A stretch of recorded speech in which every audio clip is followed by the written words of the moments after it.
The Cape Crusader has gone through numerous changes over the past 80 years, and in this episode of Panels to Plastic, we're going to take a look at 4 distinct artist versions of the Dark Knight and how they have translated into action figure form.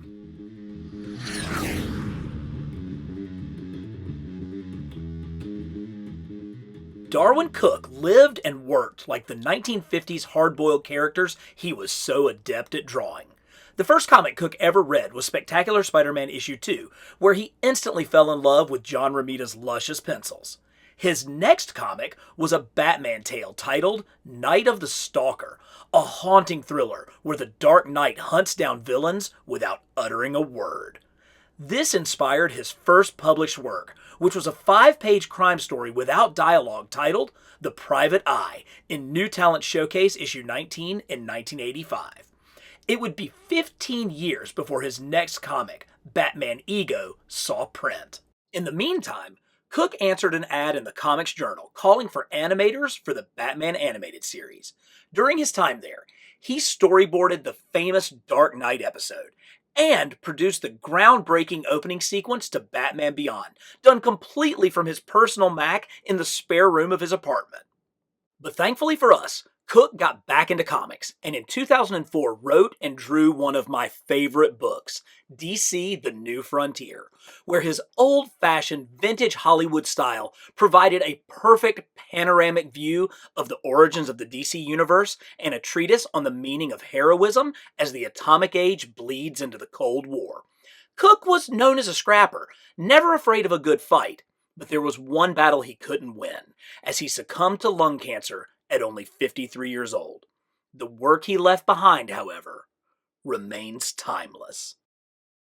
So we're extremely fortunate to have gotten not one but 2 versions of Darwyn Cooke's take on the Cape Crusader. Let's take a look at the one from New Frontier first. So this figure came out in Series 2 of the New Frontier action figures made by DC Direct all the way back in 2007. And man, how good does a toy line have to be if you put Batman in Series 2, right?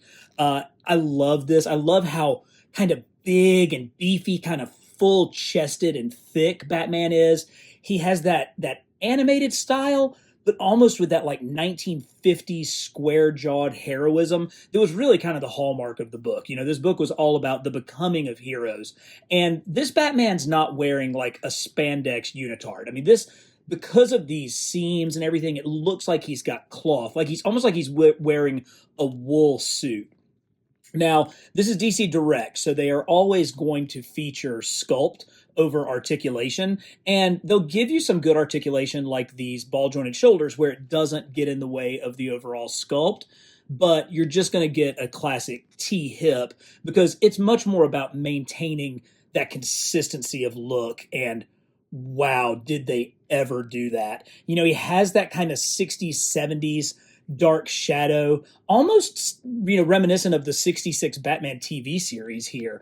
But again, this is not a superhero. This is a guy who's in a suit out to go and threaten villains. And I love that Darwyn Cooke was able to bring this completely to life. Shorter ears, more reminiscent of those early Batman stories, kind of that Bob Kane, Bill Finger look from the 50s. Really drew from the bat symbol on the chest that's more reminiscent of that as well. So I would love to do a Panels to Plastics on all of the New Frontier figures. Let me know in the comments if that's something that you're interested in, because I can certainly talk about Darwyn Cooke all day long.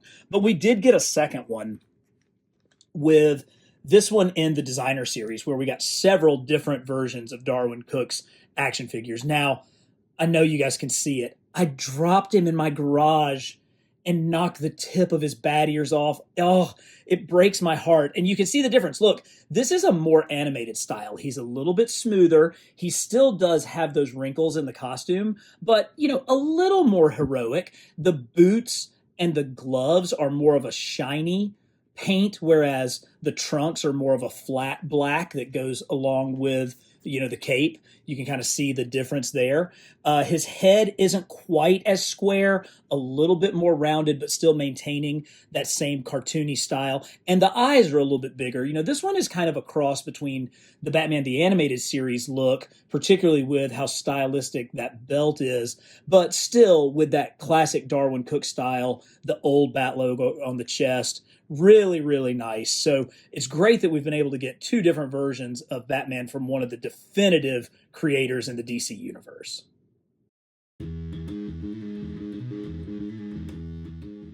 The spearhead of the British invasion. No, not that one. This one. Brian Bolland is one of the finest draftsmen ever to lift a pencil. He got his big break drawing Judge Dredd in the British weekly anthology series 2000 AD. He then exploded on the American scene in 1982 with Camelot 3000, a 12-issue maxi series written by Mike W. Barr. A notoriously slow artist, it would represent his only attempt at a monthly title, becoming primarily a cover artist from here on out. Fun fact, indignant to being asked to pencil the cover to the first issue of Camelot 3000 over Ross Andrews' layouts, Bolland signed his name with the N backwards, as a sign that his, quote, artistic integrity had been despoiled. But he ended up liking the look so much that he kept it from that day forward. Bolland's best-known work was the one-shot Batman the Killing Joke, written by fellow Brit Alan Moore, which provided a definitive origin for the Joker, as he tried to prove to Batman that just one bad day can set a man's fate.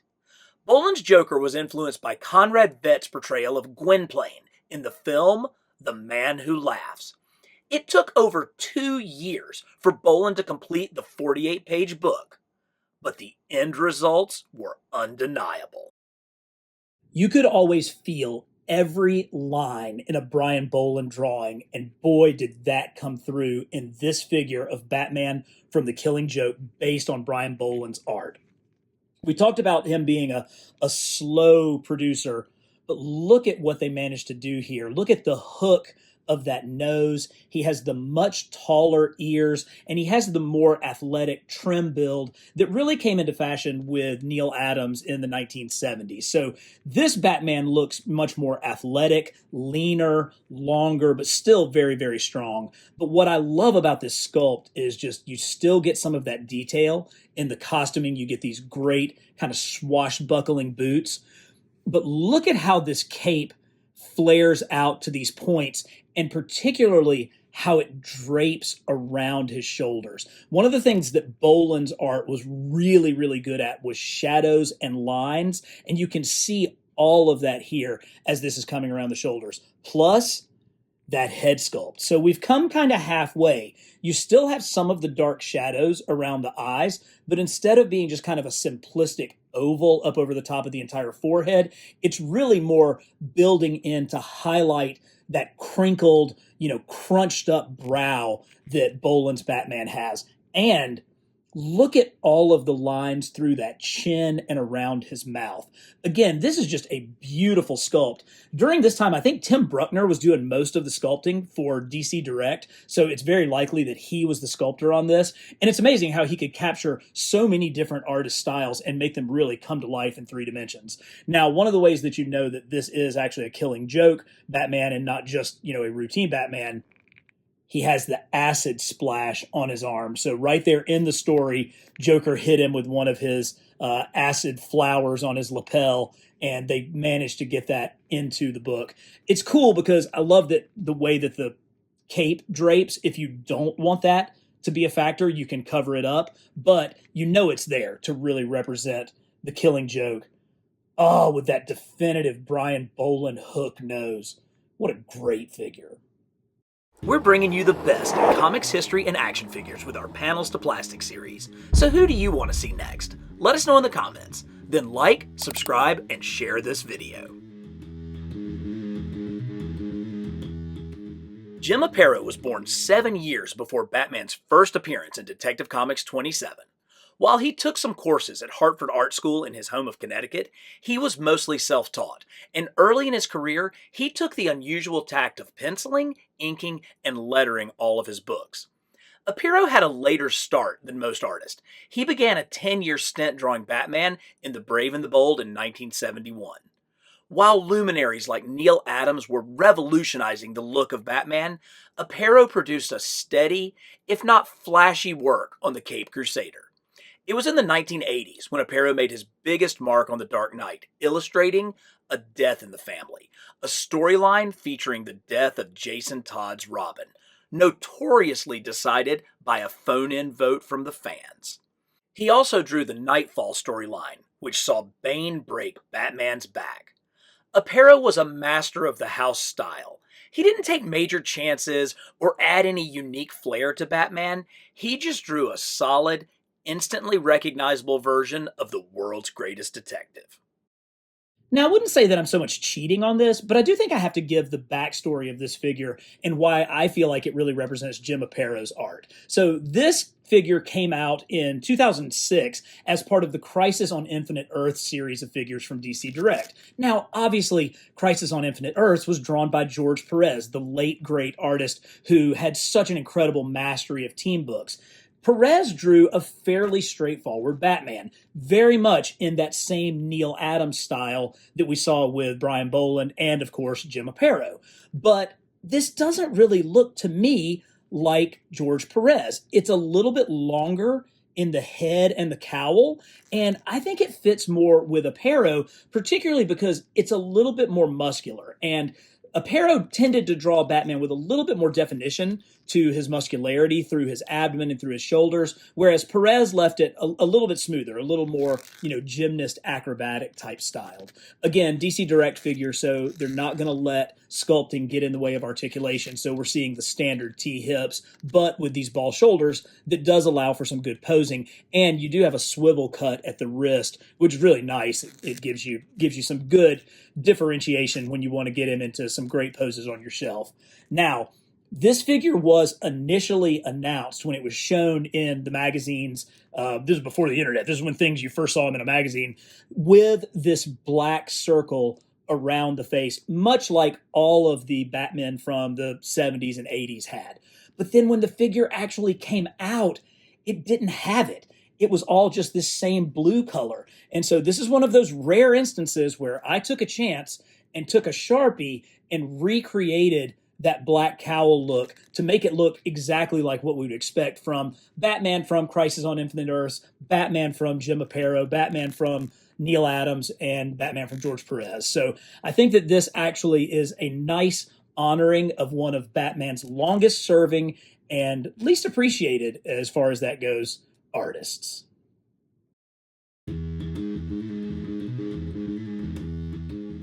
No one has had the impact on the look of Batman over the last 25 years like Jim Lee. You may know him as the current publisher of DC Comics, but Lee burst onto the scene drawing a major Marvel team book. Wait a minute. Yeah, that's more like it.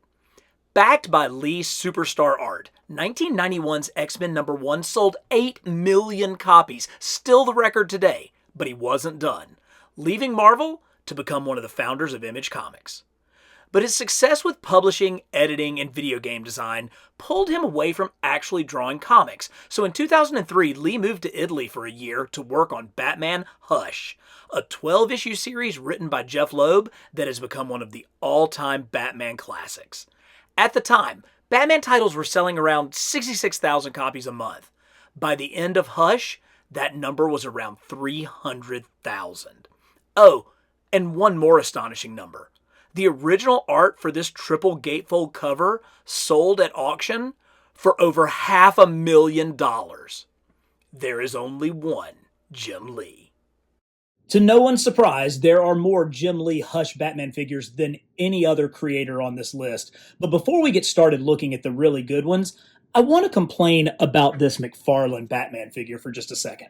First of all, the most obvious thing, he's got black and gray instead of the blue and gray that we saw in the Hush comic.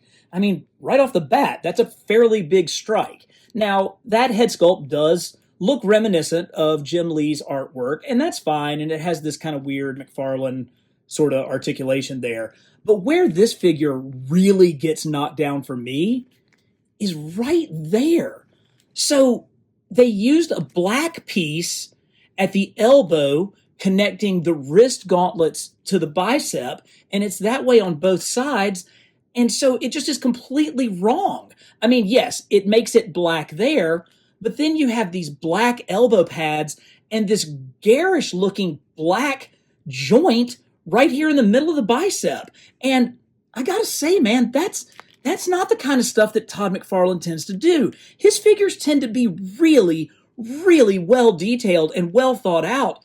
But man, that's just crap, and I can't give it a pass. I've got to give a thumbs down to this figure just because that is just so distracting. Now let's take a peek at our cover boy, the Mafex Jim Lee Hush Batman. So this figure obviously is trying to find that combination of articulation, detail with sculpt. And it overall does a pretty good job. You do get this fantastic range of motion that we've come to expect from high-end import Mafex figures. Great ball joints everywhere, butterfly shoulders that allows him to get into some really creepy flying poses. Good articulation through the abdomen. This joint is going to allow him to go in all kinds of different directions, which you can see with this posable cape. You can get some serious posing value out of this figure. So if I were like a professional toy photographer, this would probably be my number one choice for a Hush Batman, just because of all of the options that you get. It's also remarkably detailed. I think that is a good Jim Lee head design. It's not perfect. It's maybe not as good as one of the ones that we're going to look at here in a minute, but it certainly is reminiscent of it, and you know where it's coming from. But where they really killed it on detail is on the bottom of the boots. Famously, the very first cover of the Hush series had Batman coming right at you with those boots on full display. And it goes into the world building that Jim Lee took on when he got this challenge. It wasn't just that he kind of redesigned the muscular look of Batman, creating a much bulkier, thicker, almost bodybuilder type of character. He also redesigned Gotham City, adding, zeppelins and spotlights throughout the city. I mean, he really kind of recreated the look of it, and that has been, kind of standard for Batman ever since. Now, this cape is spectacular. It not only does it have wiring on the edges, it's got wiring in the middle, so you can really get it into some terrific poses, and it holds. It holds them pretty well. Great figure. Came with a ton of accessories. Looking at these, we get a couple of different head sculpts. We do get kind of an angry Batman head sculpt, as well as a Bruce Wayne sculpt. That's not super accurate, I don't think, to Jim Lee's art, but, we got it. We got a gazillion different hands, including two that were launching the grappling gun, so that's a pretty cool feature, as well as a grappling hook that could be attached as well. And this is actually on a metallic pole, so that's got good strength and heft to it. You can really get him into some great poses. So again, if I'm really focused on toy photography and being able to recreate covers or recreate famous images, or I really want to get Batman into a dynamic set, this is the figure that I'm going to go with. I just am not sure that it's the most accurate representation of Jim Lee's artwork in three-dimensional form.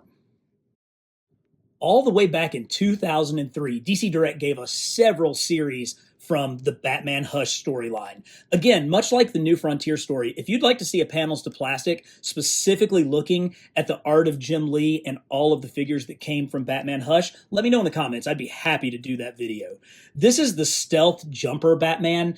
This feels like it was literally designed just specifically to be an action figure. He's got, Batman jumped out of a plane on one of the missions. He's got kind of his, air suit, his air tank. This does swivel down so you can see a pretty good Jim Lee head, but one that actually is different from the base Jim Lee Hush Batman. Great bat symbol with a little bit of highlighting, which actually is pretty similar to what we saw in New 52 when Jim Lee redesigned the suit. I wonder if he came back to this look for inspiration from that. Solid straps here that kind of mimic the points that were on his gloves. Big knee pads. I mean, hey, it's Jim Lee. There's going to be pouches. you know there's going to be some extra stuff. You know there's going to be some straps and some hooks and some belts. But this is certainly a very accurate representation of the stealth jumper Batman from Batman Hush. And here we go. The figure that I consider to be the definitive Jim Lee Batman Hush action figure from 2003 in DC Direct. Oh, look at that. Look at how much sharper those angles are on this figure compared to the Mafex figure that we were looking at just a moment ago. Much more accurate to Jim Lee's designs. Of course, Lee went with the smaller ears, different from those 70s and 80s figures, more like what Frank Miller did during The Dark Knight. I think Jim Lee was certainly influenced by that. He also has the cape draping quickly back around the shoulders instead of coming all the way down the way that Bolland or even George Perez did. Redesigned bat symbol that really kind of fills his chest, but what a chest. I mean, this is a muscular, this is a hulking, this is a weightlifting Batman. Huge arms, huge shoulders, a different body type than the lean bats that we saw in the 80s and the 70s. Of course, he did make some adjustments in the belt. You still kind of have that classic, gold buckle area, but more pouches, more utilitarian, very close to kind of those 90s looks that Jim Lee was famous for. I do believe that this was sculpted by Tim Bruckner. And again, sculpt over articulation. Yeah, you've got some semi ball jointed shoulders. They don't have a ton of motion there, but just really simple hips, simple knee joints, no twist. Doesn't have quite the level of detail on the bottom of the boots the way that the Mafex does, but from just a stand back and look at it, that is Jim Lee's Batman. And for me, I do love it when we can play with the toys. I love it when they're able to meld the sculpt and articulation. But when we're talking about these panels to plastics videos, when we're talking about getting really good artistic representations of the figures, I'm going with this. I would rather it be panel accurate than be hyper articulated. Now, it's great when we can get both, but if I had to have my choice, this is the direction that I'm going to go. And I can't say enough about how strong this Jim Lee Batman is. But what about this version of the Batman? Well, you can see all the figures from Batman 66 in this video here. And for more Panels to Plastics videos, check out this playlist from Carbon Scoring.